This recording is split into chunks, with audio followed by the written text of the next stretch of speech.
Okay, so the consolidation of sovereign states, or Europe is a mess. And so Protestantism of all stripes is coming on, devastation of the 30 Years' War we talked about.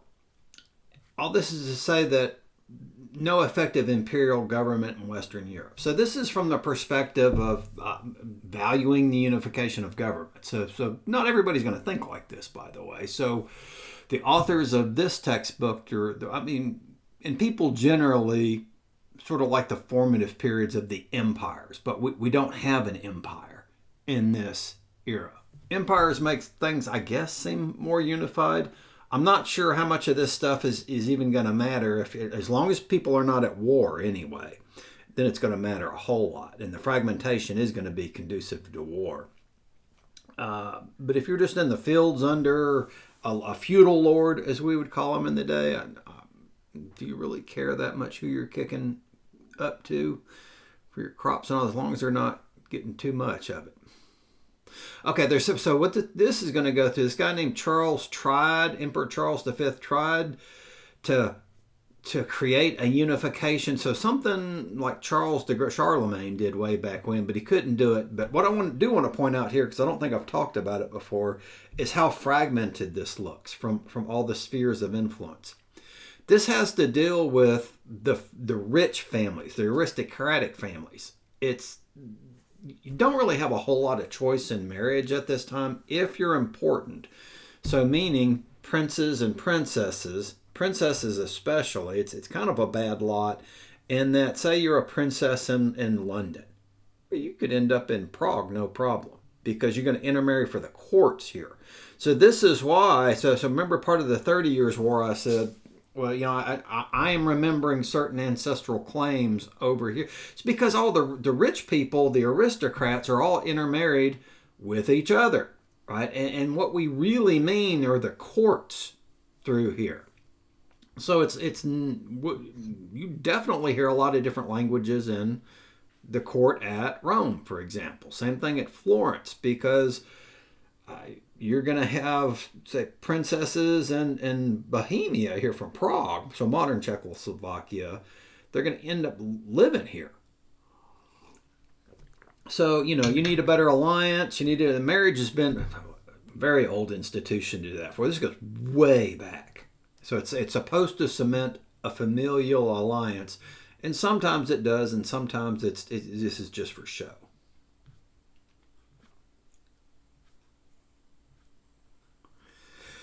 Okay, so this is just to reinforce what I was just talking about. In the absence of effective imperial power, so not a central power, guidance of public affairs fell to various regional states that emerged during the Middle Ages.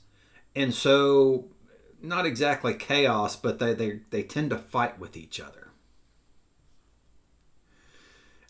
For the Spanish people at the time, for a while, they got the Inquisition going.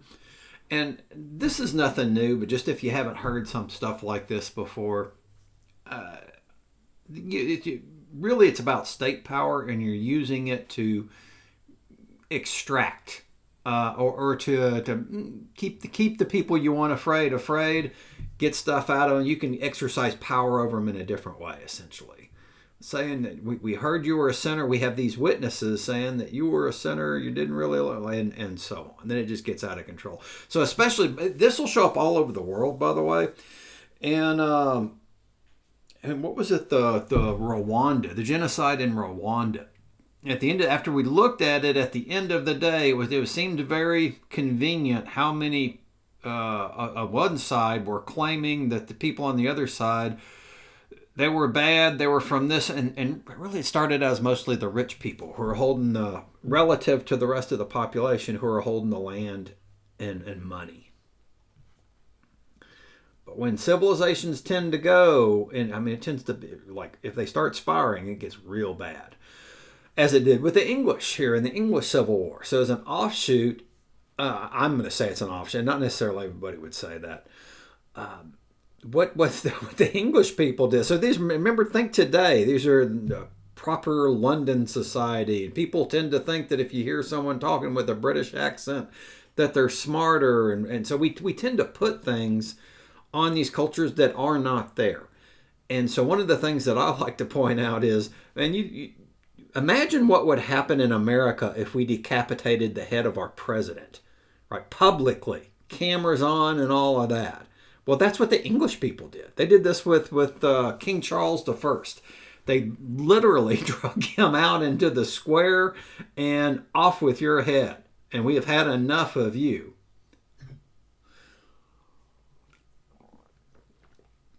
Okay, so and as is the case a lot of times, we don't necessarily know where it's going to go, and it got even worse. So they decided to kill the monarch, King Charles I, but then this guy named Cromwell takes over, and it turns out to be even worse. Because so relative to the last ruler, Cromwell was worse, and so then what they try to do after this is restore the monarchy. So his son, Charles II, takes over in 1660, and I'm highlighting this here. This is the restoration of the Stuart monarchy is the house that they come out of.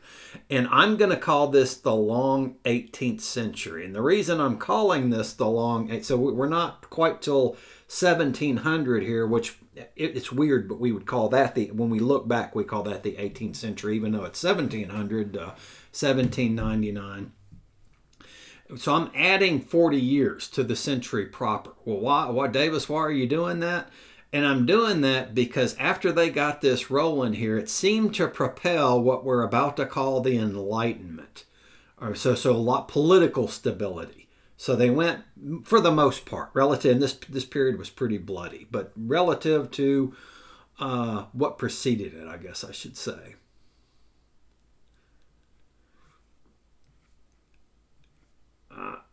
Absolutism, this is what we're getting away from when we get to the Enlightenment. That just means your identity is with the one thing. So soul is the root of this, S-O-L, in Latin, solus, solum is how you would say that. So just with the one, so with the one. So you're with the one God and you're with the one ruler. So God's lieutenant on earth. Or at least this is a construct for how we think about it.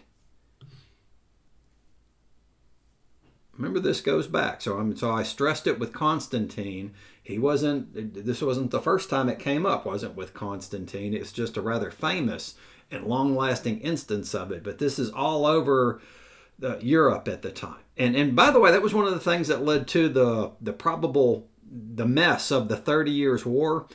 Is it was all over Europe. You'd have a prince come up and he'd say, well, Jesus intends for me to rule. And this other prince would say, no, Jesus, God intends for me to rule. No, I should rule this. And it's a different. So everybody's using, technically, I think, taking the name of the Lord in vain. Right? God intends for me to do this is historically what that meant anyway. Not so much the swearing that we associate now with that.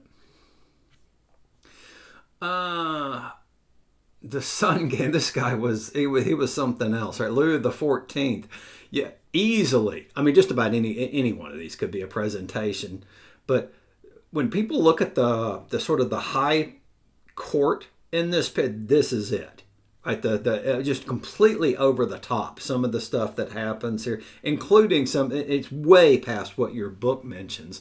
But this is like digging up back in the day. So all of this has happened manually, digging up huge full-grown trees and moving them to get without, so no machines like we have now or anything like that, and moving them into his gardens. And gardens were absolutely a thing, not just in Paris at the time, in all the courts.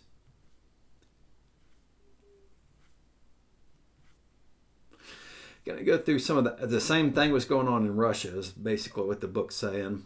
So Peter and Catherine are extremely ruthless rulers. For a while there was a beard tax, and I haven't pointed out dress as we've been going, and I'm not sure why the book doesn't mention this, but through most of the history that we've immediately been talking about in the Middle Ages, you cannot dress outside of your station, and so. Mainly we mean clothes. If you start dressing like an aristocrat, that was a penalty, sometimes by death, depending upon how high you dressed out of station. So the opposite, well, we're not exactly the opposite, but it's close enough, I guess, to how we think. We think you have an inner essence, and that your clothes would match that, right? So not that you are what you dress, or be the look the part, be the part is what people say sometimes. We're going to talk about that later, as there is some truth to that in terms of neuroscience and how we start thinking.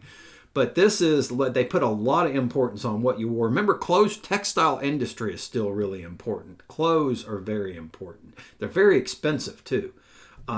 This is unbelievably expensive.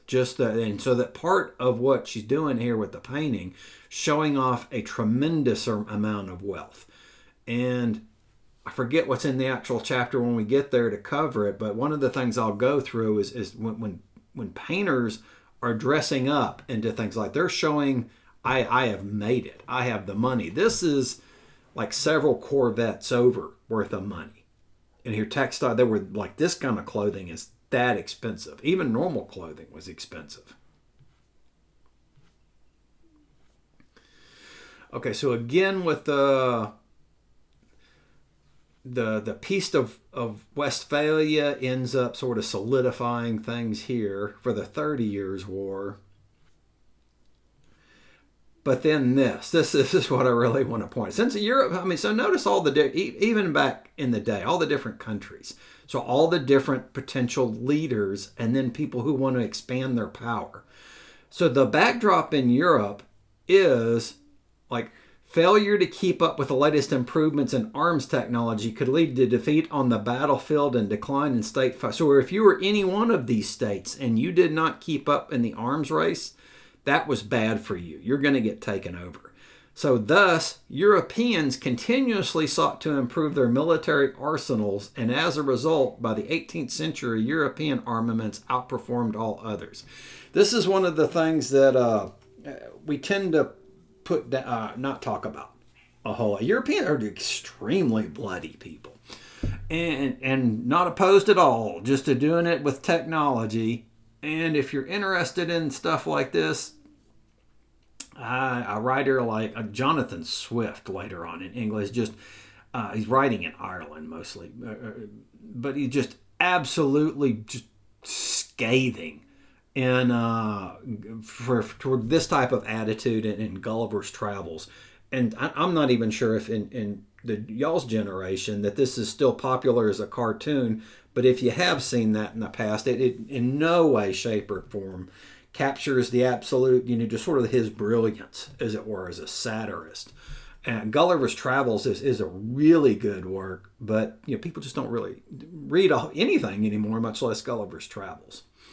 But I'll just give you one example in here. Like, he makes fun of the big Indians versus the little Indians, right? So he has most of a chapter about how they had to have this big civil war. About one part of the people thought that you had to break the egg to eat an omelet or something at the little end of the egg, and the other side thought it meant you had to do it at the big end, right? And he's not talking about eggs, of course, is all. This is just a metaphor for Protestantism and Catholicism, and he'll get into the arms race stuff at one point in there later.